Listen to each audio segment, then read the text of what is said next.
E aí, gente, tudo bem com vocês? Vocês já devem ter visto por aí que saiu o edital da Polícia Civil do Distrito Federal. Uma excelente oportunidade para quem estuda para a área administrativa. E nesse vídeo de hoje nós vamos conhecer com mais detalhes a prova discursiva desse concurso, algumas estratégias para você conseguir gabaritar para uma nota máxima nessa etapa. Além disso, também vou apresentar para vocês quais são os critérios da banca organizadora, que é o Sebrasp, que está organizando esse certame, e eu ainda trouxe também aqui apostas de tema para essa prova discursiva. Sim, é muita coisa que a gente vai conversar aqui, mas é fundamental que vocês cheguem preparados para ambas as etapas desse concurso, tanto para a prova objetiva, como também para a prova discursiva, para que você consiga garantir uma dessas vagas. Bom, como eu estava falando, a banca organizadora é o Sebrasp, e nós teremos, e aqui eu estou falando de todos os cargos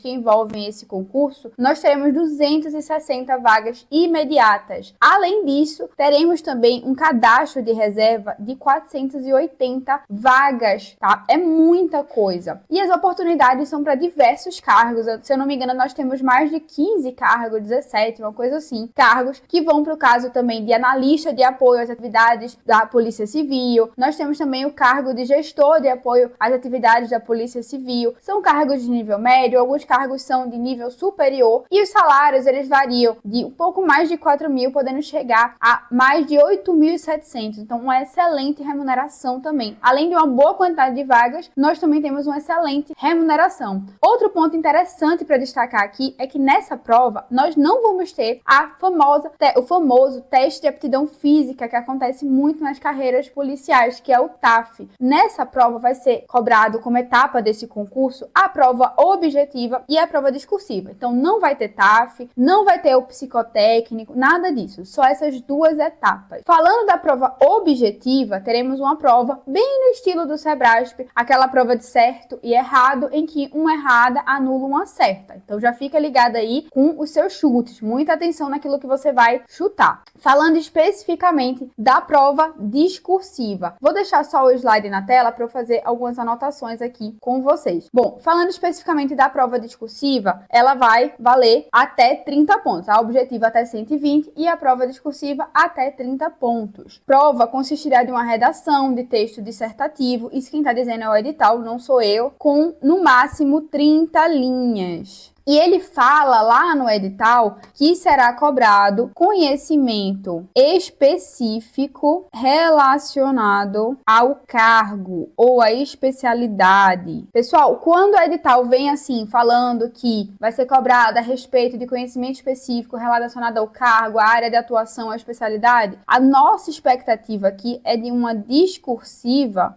do tipo expositiva. E se você não sabe que tipo de discursiva é essa, quando eu falo discursiva expositiva, fica tranquilo, tá? Porque ainda nesse vídeo de hoje eu vou trazer para vocês entenderem como é a estrutura desse tipo de discursiva. Como nós temos a formação de cadastro de reserva, eu vou analisar aqui uma quantidade bem grande de vagas, analisando especificamente o cargo de analista de apoio às atividades policiais, na especialidade de agente administrativo. Só para esse cargo vão ser corrigidas 1.470 discursivas, só para ele, porque, como eu falei, a gente vai ter a formação do cadastro de reserva, então isso significa que o órgão ele tem o interesse de aproveitar esse cadastro de reserva, certo? Para vocês terem ideia, para a gente ter uma noção do peso da discursiva, eu trouxe aqui para vocês um exemplo. Então imagine a situação que você conseguiu 85 pontos na prova objetiva. Algumas pessoas aí vão falar, mas 85 não é tanto de 120. Gente, é uma boa nota, sabe por quê? Porque a gente tá lidando aqui com uma prova em que uma errada anula uma certa. Então, para esse estilo de prova, 85 pontos é uma nota bem razoável. Então, imagine que você tirou 85 pontos na prova objetiva, vai ter sua discursiva corrigida e você alcançou a nota máxima, você fechou a prova discursiva, tirou 30 pontos. Com a simples conta aí, vocês vão perceber que esses 30 pontos da prova discursiva, ele vai refletir em mais de 25%, ele vai corresponder a mais de 25% da sua nota. E volta e meia eu falo isso aqui nas nossas aulas. Às vezes a gente fica brigando ali para uma questão mudar de gabarito, para uma questão ser anulada, e de fato a gente tem que brigar, a gente tem que batalhar pelo que a gente acha correto, pela nossa opinião. Mas se uma questão anulada faz diferença, se uma mudança de gabarito faz diferença, você imagina 25% da sua nota, o quanto que isso pode te colocar dentro ou fora dessas vagas. Concordam? E falando um pouquinho agora, conhecendo quais são os critérios que a banca Sebrasp vai utilizar para corrigir essa prova discursiva. Isso daí que eu coloquei no slide, eu retirei exatamente do edital de vocês. Vou deixar aqui agora só o slide para facilitar a nossa leitura. Ele diz que vai ser uma prova discursiva, vai ser corrigida conforme os critérios. Então, para apresentação e estrutura textuais e desenvolvimento do tema, a nota relativa vai ser a pontuação de 30 pontos. Então, ele vai dar muita relevância à estrutura do texto e o desenvolvimento do tema, o quanto que você consegue discorrer sobre aquele tema. E isso é natural, tá? Na discursiva expositiva, isso é bem natural, porque ele vai cobrar um conhecimento específico. Ele precisa ter certeza que vocês sabem discutir sobre aquele conhecimento da sua área. E aí, no item B, ele fala: a avaliação do domínio da modalidade escrita totalizará um número de erros. Então, aqui é o número de erros que ele vai descontando da sua nota, considerando aspectos como o quê? Como a grafia, a morfossintaxe, propriedade vocabular. Tudo isso vai ser analisado para contabilizar o número de erros. Por isso aqui, ó, muita atenção, revise seu texto. Separa ali, nem que seja 10 minutinhos antes de passar para a folha definitiva de resposta à sua discursiva, faz uma revisão, presta atenção se você acentuou corretamente, se você pontuou corretamente, se as suas concordâncias estão corretas. E aí ele fala: será desconsiderado para efeito de avaliação qualquer fragmento de texto que foi escrito fora do local apropriado ou que ultrapassar a extensão máxima de linhas estabelecida, que são aquelas 30 linhas que eu comentei com vocês. Atenção aqui ao respeito à margem também, tá? E aí será calculada, então, para cada candidato a nota da prova discursiva por meio da seguinte fórmula. Aqui eu vou ter a nota com relação ao conteúdo, menos esse outro cálculo aqui, em que aqui é o número de erros com relação à grafia, morfossintaxe, como a gente viu, e o TL corresponde ao número de linhas. Por isso que é tão importante, se você for parar para pensar, você buscar aproveitar o máximo possível de linhas, alcançar aquelas 30 linhas mesmo, porque se você tiver muitos erros, isso vai, se você teve, vou voltar aqui para minha tela, se você teve muitos erros, mas também produziu até o limite da quantidade de linhas, isso vai fazer com que o desconto da sua nota seja menor do que, por exemplo, uma pessoa que teve muitos erros, mas só discorreu ali 25 linhas ao invés das 30. Será atribuída nota 0, então vai zerar a prova discursiva em que caso? Se houver fuga ao tema. Pessoal, muita atenção, tá? Com relação a essa questão de fuga ao tema. Também volta e meia aqui nas nossas aulas eu comento isso com vocês, da importância de você responder aquilo que foi solicitado, principalmente se eu estiver tratando de uma discursiva do tipo expositiva. Não vai discorrer sobre um assunto completamente diferente para mostrar domínio com relação a um assunto completamente diferente, porque você, mas eu não sei isso aqui que ele perguntou, mas eu sei esse outro ponto. Não vai adiantar. Isso não vai agregar na sua nota em nada. E ainda pode correr o risco de você zerar a prova discursiva, ser avaliado com a nota 0 nessa prova discursiva por conta de fuga ao tema. Então, ainda que você saiba pouco sobre aquele tema, procure tratar sobre ele mesmo, certo? Ainda que de uma forma superficial, ainda que de uma forma incompleta, do que tratar de um tema completamente diferente. Ele fala também de não haver texto, de você não escrever absolutamente nada, da existência de uma marca identificadora, por exemplo, você assinar a prova. E ele diz aqui, nos casos de fuga ao tema ou de não haver texto, o candidato receberá a nota da prova discursiva igual a 0. E será eliminado aquele que obtiver uma nota na prova discursiva inferior a 15 pontos. Tá? Então, não importa se você fechou a objetiva, imagina que você tirou 120. Se na sua discursiva sua nota foi inferior a 15 pontos, você vai estar eliminado. Tenho certeza que isso não vai acontecer com ninguém que está aqui assistindo essa aula, com nenhum dos nossos alunos do preparatório. Falando um pouquinho com relação discursiva do tipo expositiva. Lembra que eu comentei com vocês que a nossa expectativa é de uma prova discursiva do tipo expositivo? Pois bem, se você não sabe estruturar essa modalidade, eu vou te explicar agora. E com essa estratégia, eu tenho certeza que vocês vão gabaritar essa etapa. Bom, nessa modalidade, gente, você vai ser demandado quanto ao seu conhecimento teórico, técnico, científico sobre determinado assunto. E são conhecimentos que, em geral, não abrem margem para o que nós chamamos de argumentação de opinião. Aqui, vocês vão utilizar uma argumentação técnica. Como assim uma argumentação técnica? Como é que eu vou demonstrar essa argumentação técnica? Com uma citação, com exemplos, com conceitos. Eu posso trazer o conceito de uma autor? Pode. Posso trazer a citação da Constituição, de uma norma específica, da lei? Pode, com certeza. Exemplos, ilustrações, tudo isso você pode utilizar para embasar a sua argumentação técnica. Vou dar aqui um exemplo para vocês de uma discursiva do tipo expositivo. Então imagine que ele fala lá: discorra a respeito das organizações formais modernas. Quais são as características das organizações formais modernas? Geralmente vem o texto de apoio, na sequência ele vem com o tópico A. No aspecto A você deve discorrer sobre as características das organizações formais modernas. Na letra B, explique o tipo de departamentalização funcional e qual é o formato de organização que é melhor aplicado para esse critério de departamentalização. Na letra C, nos critérios de departamentalização funcional, quais são as vantagens e desvantagens? Seria mais ou menos essa estrutura daí. E vou aqui abrir novamente o slide. Nesse caso da discursiva expositiva,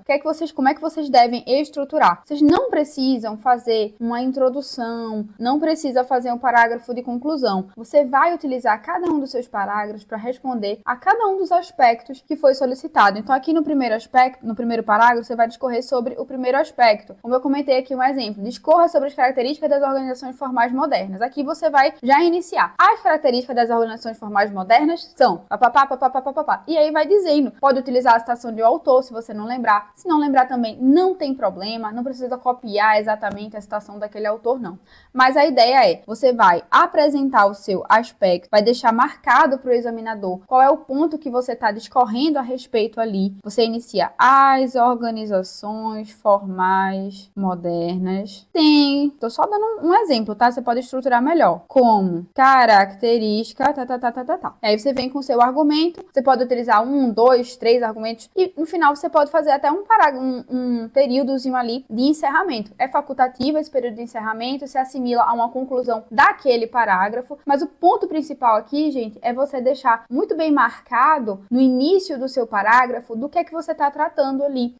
Pia a parte lá do aspecto. As características das organizações formais modernas são, ou, por exemplo, a departamentalização funcional apresenta como características isso. Ou a departamentalização funcional tem como vantagem, tá? Deixa marcado, deixa claro para o examinador daquilo que você vai discorrer. Por quê? Porque o examinador nem sempre ele é um especialista no tema, daquilo que você está tratando na prova discursiva. Então facilita o trabalho dele. Quando ele vai fazer o processo comparativo do padrão de resposta da banca com a sua discursiva, se você já deixa marcado logo no início do parágrafo do que é que você está tratando, isso facilita esse processo de comparação do padrão de resposta com a sua discursiva e ele vai perceber que tudo aquilo que foi solicitado em cada um dos aspectos você abordou. Cada um dos parágrafos aqui vocês vão perceber que vai se ater a responder a um determinado aspecto. Então, segundo parágrafo, outro aspecto, terceiro parágrafo, outro aspecto. E aí a quantidade de parágrafos vai depender da quantidade de perguntas que foram feitas para vocês, de aspectos que a gente tem para discorrer. Mais algumas dicas com relação à prova expositiva. Sejam objetivos, procurem responder aos aspectos, os pontos que foram solicitados. Já falei isso aqui hoje, tá? Nada de ficar inventando, de abordando um tema diferente para mostrar domínio num tema diferente daquele que foi solicitado. Isso não vai agregar em nada e tá até no edital de vocês. Isso pode acarretar em fuga ao tema e uma nota 0. Redigir a resposta seguindo a norma culta. Seus erros, eles vão ser descontados da sua nota. Então faz aquela revisão antes de passar para a folha definitiva, como eu também já comentei aqui. Realizar uma boa estruturação dos seus textos. Cuidado com os períodos muito extensos. Presta atenção, respeita as margens também do texto, respeita a organização dos seus parágrafos, a forma como você vai dividir esses parágrafos. Planejar os parágrafos naquelas 3 partes que a gente acabou de ver. Apresenta o aspecto, traz o teu argumento técnico e, se ainda for possível, você pode fazer um fechamento, uma espécie de uma conclusão para aquele parágrafo. Não fuja aos temas, aplique os elementos de ligação. Gente, fundamental aqui você aplicar os elementos de ligação. Quando eu falo em evitar períodos muito extensos, os elementos de ligação vão te ajudar exatamente nisso daqui. Os pronomes relativos, pronomes demonstrativos, porque quando você utiliza os elementos de ligação, você consegue pontuar melhor na coesão e na coerência textual, além de mostrar que as suas ideias estão encadeadas, que elas estão conectadas uma com a outra, não fazer os períodos extensos que torna aquela leitura cansativa, faz com que o examinador ele se perca ali no meio das suas ideias também. Respeitar a estrutura, a translineação, a correta separação silábica do seu texto. Última dica, mas não menos importante, é baixar o nosso e-book. O nosso e-book ele é um material gratuito que está disponível no link aqui desse vídeo e vocês podem baixar ele. Se você está gostando, né, que o vídeo ainda continua aqui, ainda temos algumas apostas para fazer de temas. Se você está gostando desse vídeo, aproveita, baixa o e-book, porque lá tem muito mais dicas e estratégias do que eu tô passando aqui rapidamente para vocês. E eu sei que vocês já estavam ansiosos, né, para saber algumas apostas. A gente sempre fica assim pensando, pô, como é que eu começo a praticar? Qual tema que eu começo a praticar? Então eu separei aqui algumas sugestões para você colocar em prática, mas eu já te adianto que no nosso preparatório a gente tem uma série de temas de discursivas inéditas para você praticar e com o padrão de resposta, para você poder comparar, para que você possa comparar com a sua discursiva e analisar aquilo que você pode melhorar, como foi a nossa orientação para a resposta com relação àquele aspecto, o que é que você pode modificar, o que é que você pode melhorar. E a gente vai estar sempre disponível também para tirar dúvida e trocar ideia com relação a esses padrões de resposta. Mas mais pra frente eu falo um pouquinho do preparatório, falando um pouquinho agora sobre as nossas apostas para a prova discursiva do tipo expositivo. Aqui, tá, eu tô falando do cargo de analista de apoio. Já vou colocar aqui em cima para ninguém esquecer. As atividades da Polícia Civil, tá? A especialidade é o agente administrativo. Um exemplo, discorra sobre os conceitos do PPA, da LDO e da LOA. Tá? Explica as fases do ciclo orçamentário. Aqui, PPA, LDO e LOA, tu pode pegar, por exemplo, os conceitos que estão dispostos lá na Constituição. Aí, com relação, explica as fases do ciclo orçamentário. Aqui você tem que falar desde a elaboração do planejamento do ciclo orçamentário até a discussão, a aprovação desse ciclo, quando a proposta orçamentária é enviada para o Poder Legislativo, e aí a gente vai discutir, revisar e aprovar o orçamento, até de fato ele ser executado, e a avaliação, controle e avaliação sobre ele. Na mesma discursiva, aqui a gente vai ter 3 pontos, tá? Primeiro aspecto, para você praticar aí na sua casa. Segundo aspecto, e o terceiro aqui ele pede discuta os conceitos de orçamento público para o controle das receitas e despesas. Qual a importância, qual o impacto do orçamento público para o controle de receitas e despesas? Ótimo tema aí, tema de AFO, administração financeira e orçamentária. Falando agora um outro tema para vocês. Explique o conceito de gestão de processos, destacando as suas etapas. Aqui você vai falar do mapeamento, da análise e modelagem de processos, certo? Aí aqui seria o primeiro tópico, o primeiro aspecto. Aqui tem um pontinho, tá? Como a utilização de ferramentas de gestão de processos como os KPIs podem influenciar na tomada de decisão da administração pública. Para quem não lembra, tá? KPI é indicador de desempenho. Os indicadores de desempenho são aquelas métricas utilizadas para avaliar a eficácia de um processo, identificar possíveis áreas de melhoria. E eles são muito importantes, eles são um fator decisivo para a tomada de decisão numa política pública, para a tomada de decisão de uma política pública. O que é que a gente tem que modificar, qual a área de atuação que precisa de alguma interferência para melhorar. E a terceira pergunta aqui para esse exemplo foi: quais são os principais desafios da adoção de ferramentas de gestão de processos no setor público e quais são as estratégias que podem ser adotadas para garantir a sua efetividade? Ótimo tema também, gestão de processos está sempre em alta, tanto na objetiva como também pode aparecer na prova discursiva. E por fim, algum tema relacionado à administração de recursos materiais. Aqui eu tenho: explica a diferença dos métodos de controle do PEPS e do EPS. Lembrando, né? PEPS primeiro a entrar, o primeiro a entrar, o primeiro a sair, e o EPS, o último a entrar, é o primeiro a sair. Esses métodos, eles tratam da ordem em que os itens são retirados do estoque. Para quem não lembra, o método PEPS, os produtos são retirados do estoque numa ordem cronológica. Já estou aqui fazendo a revisão com vocês. Numa ordem cronológica da entrada. Os itens mais antigos, né, os primeiros a entrar, saem primeiro, deixando os mais recentes no estoque. É um método muito utilizado para aqueles casos de alimentos são produtos em geral perecíveis. O EPS no caso, os produtos mais recentes, ou seja, os últimos a entrar, são os primeiros a sair. Nesse caso, ele não é muito utilizado no Brasil, tá? É um método mais utilizado em contextos onde os preços dos produtos tendem a variar, como o mercado com alta volatilidade de preços. Essa foi a primeira pergunta, tá? A segunda pergunta aqui, tá? Discorra sobre as principais etapas do processo de compras. E, por fim, nós temos o quê? Como a utilização de ferramentas no processo de compras pode influenciar na eficiência e na aquisição de bens e serviços, certo? Também ótimo tema, boa aposta aí para a prova de vocês. Se você quiser praticar, a gente já deixa aí essas 3 tarefinhas de casa para vocês irem treinando. E como eu estava falando, no nosso preparatório, gente, além dessas apostas que eu deixei aqui para vocês, a gente tem uma série de temas inéditos, discussão dos critérios do Sebrae com detalhes aqui, uma série de estratégias para vocês pontuarem com a nota máxima para essa banca, estratégias de estruturação dos parágrafos, quais são as palavras-chave, os articuladores do discurso que você pode utilizar, como conseguir uma nota boa, mesmo que você ainda não saiba muito com relação àquele tema, qual a estratégia que você deve utilizar nesse caso quando você é pego de surpresa. Tem dezenas de questões de provas anteriores, não só do Sebrasp, tá? Mas de outras bancas também. Questões inéditas, como eu já falei, e videoaulas sobre todas essas estratégias. Eu ainda posso acrescentar aqui, professores com